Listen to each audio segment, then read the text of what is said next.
Voltamos, galera, para o nosso último bloco da aula de hoje. Então, atenção, estamos falando de Jean-Jacques Rousseau.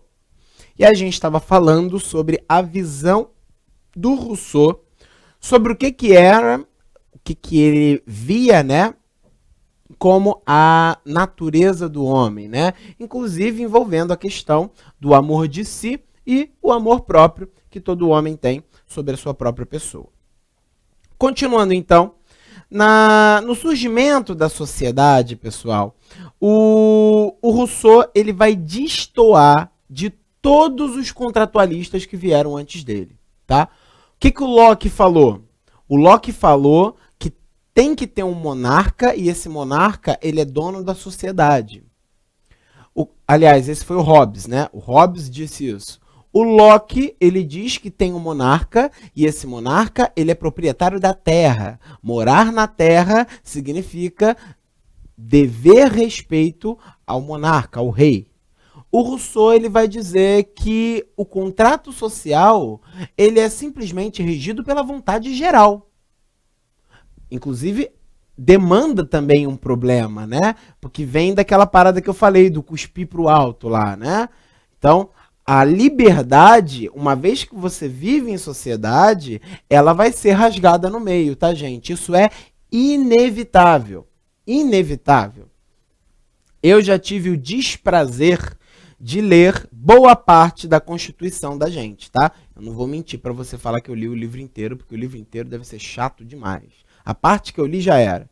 Então, assim, lendo a Constituição, pessoal, você olha e fala: caramba, meu, é a lei do meu país e eu tenho que seguir.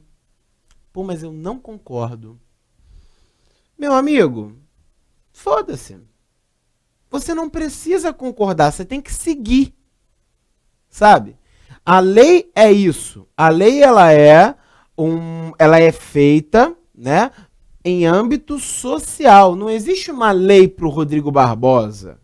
Existe uma lei para a sociedade paulistana, uma lei para a sociedade fluminense, para a sociedade soteropolitana e assim por diante. Uma lei para o Brasil, né? Então essa perfectibilidade, né? Essa concepção de que o total ele prevalece sobre o individual, ela vai acontecer dentro do contrato social do Rousseau, né? E por isso, a gente vai ter ele como um filósofo muito brilhante nesse período, né? Porque enquanto todos os outros, eles ainda voltavam a sua atenção para a questão do monarca, para a questão de uma figura central, o Rousseau ele vai dizer: não, não é a visão de um cara lá que deve prevalecer, e sim uma visão social. É a própria sociedade regendo as leis da sua sociedade. O Rousseau, pessoal, ele vai influenciar, como a gente já falou, os contratos elaborados dentro da sociedade americana na independência dos Estados Unidos. O Rousseau, ele vai ser livro de cabeceira de um cara chamado Robespierre, Maximilien Robespierre, tá? O Contrato Social era um dos livros escritos pelo Rousseau, né? O Contrato Social.